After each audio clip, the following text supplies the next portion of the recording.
સુરતના ઉત્તરાયણ પોલીસે મોટા વરાછાની સિટી પેલેસ હોટલમાં ચાલતા દેહ વેપારના અડ્ડા પર પાડી રેડ. થાઈ યુવતીઓને દેહ વેપારના નરકમાંથી છોડાવતી ઉત્તરાયણ પોલીસે હોટલ સંચાલક જોનિલ ઉર્ફે જેડી કેવડિયા સહિત 5 આરોપીઓની પોલીસે ધરપકડ કરી.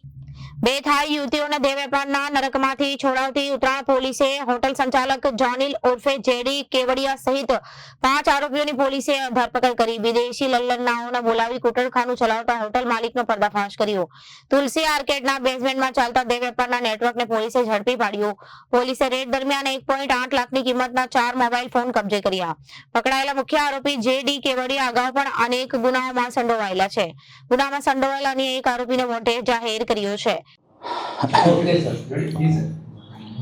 સુરત શહેરના માનનીય પોલીસ કમિશનર શ્રી અનુપમસિંહ ગેહલોત સરની સૂચના તથા માર્ગદર્શન અન્વયે સુરત શહેરમાં કોઈપણ પ્રકારની અસામાજિક બદી, ખાસ કરીને ઇમોરલ ટ્રાફિક એક્ટ હેઠળ કોઈપણ પ્રકારની પ્રવૃત્તિ ન બને અને બને તો તેના વિરુદ્ધ કાર્યવાહી કરવામાં આવે તે પ્રકારની સૂચનાને આધારે ઉત્તરાયણ પોલીસની ટીમ પણ આ દિશામાં કાર્યરત છે.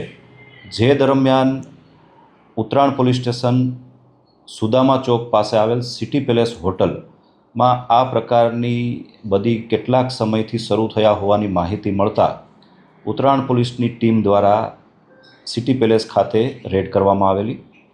જે દરમિયાન આ પ્રવૃત્તિ જણાઈ આવતા ઇમોરલ ટ્રાફિક એક્ટ હેઠળ ગુનો દાખલ કરી આરોપીઓની ધરપકડ કરવામાં આવેલ છે અને એ અંગેની આગળની કાર્યવાહી ચાલુ છે. ધરપકડ કરાયેલા આરોપીમાં મુખ્યત્વે હોટલ સંચાલક જોનિલ કેવડિયા નામનો વ્યક્તિ હોવાનું જણાય છે, જે ભૂતકાળમાં પણ આ જ પ્રકારની પ્રવૃત્તિમાં એરેસ્ટ થઈ ચૂકેલ છે. એ ઉપરાંત તેના વિરુદ્ધમાં અન્ય પોલીસ સ્ટેશનોમાં પણ વિવિધ કલમો હેઠળ ગુના દાખલ થયેલ છે. કુલ 4 ગુના અગાઉ આ આરોપી વિરુદ્ધ દાખલ થયેલ હોવાની હકીકત હાલમાં જણાયેલ છે. જોનિલ ઉપરાંત અન્ય 4 આરોપી કુલ 5 આરોપીઓની ધરપકડ ઉત્તરાયણ પોલીસે કરેલ છે અને આગળની જે તપાસ અને કાર્યવાહી ચાલુ છે. Bureau report Janadesh news.